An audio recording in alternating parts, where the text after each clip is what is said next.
President-elect Donald Trump is continuing to fill out his cabinet ahead of his return to the White House. Two sources tell CBS News that Trump is selecting billionaire Howard Lutnik to serve as the next Commerce Secretary. Lutnik is the CEO of Cantor, Fitzgerald, and a major donor to the Trump campaign. He also served as co-chair for the Trump transition team. The president-elect also selected former Wisconsin Congressman Sean Duffy to serve as his transportation secretary, if confirmed. Meanwhile, President-elect Donald Trump is pushing to have his pick for Attorney General confirmed, despite new details emerging about allegations of sexual misconduct involving Matt Gaetz. Joel Leppard, a lawyer for two women, spoke to CBS News, disclosing his clients told the House Ethics Committee they were each paid to have sex with the former congressman. One of the women claims she witnessed Gaetz having sex with a minor. Leppard said his clients testified that they attended parties from 2017 to January 2019, where Gaetz was present and sex and drug use took place. Gaetz has denied all allegations. Let's bring in CBS News political reporter Zak Hudak from Washington. Zak, before we get to the latest on Gaetz, what more can you tell us about Trump's latest picks? Howard Lutnik as Commerce Secretary and former Wisconsin Representative and Fox Business host Sean Duffy as his next Transportation Secretary. Lindsay, I think that Howard Lutnik as Commerce Secretary is a relatively unsurprising pick and relatively non-controversial one. He is the CEO of Cantor Fitzgerald. I think what's interesting about that pick is that he's a guy who's been a big cryptocurrency booster. So I think that illustrates what we saw with Trump on the trail, which was that he is someone who wants to back the cryptocurrency industry, but also it underscores his close association with Elon Musk, who's been a big advocate for that industry as well.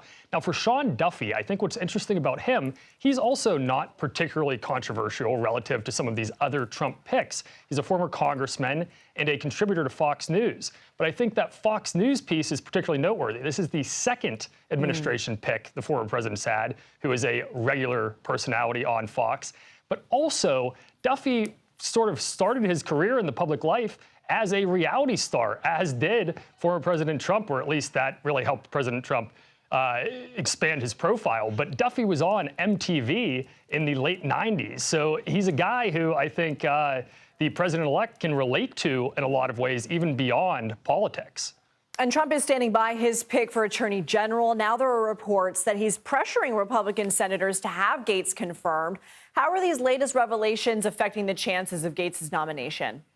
Lindsay, they are certainly not helping the chances. Gaetz already had quite an uphill battle because he is, frankly, one of the most disliked men on Capitol Hill. He has some very, very close allies there, but particularly in the House, he has a lot of enemies that he's made. This is the guy who pretty much single-handedly brought Speaker McCarthy's reign to an end. So he has many enemies to begin with. These revelations give additional fuel to them, and they would have opposed him to begin with. Now, over in the Senate, things are even more difficult because some of these more moderate senators are going to need a sacrificial lamb that they can vote down in order to allow some of Trump's other picks to get through. Gaetz is looking like he would be an easy pick for them. It seems, though, as you said, like President-elect Trump is really trying to push back on that and really wants to get Gaetz in as a guy who desires to revamp the Justice Department the way that Trump wants it to be changed. We know these picks have been coming fast and furious. We also know from CBS reporting that Trump wants to announce his entire cabinet by Thanksgiving. The president-elect still has a few cabinet positions to fill. What roles are you watching for?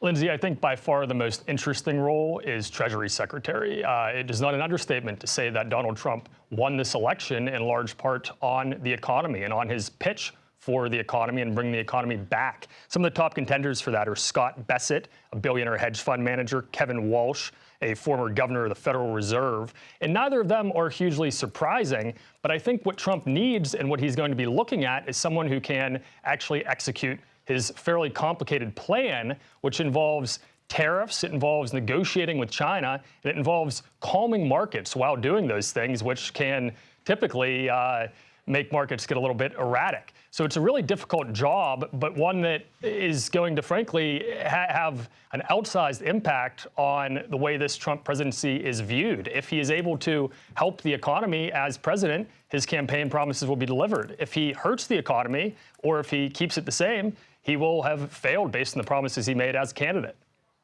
Zak Hudak, thank you.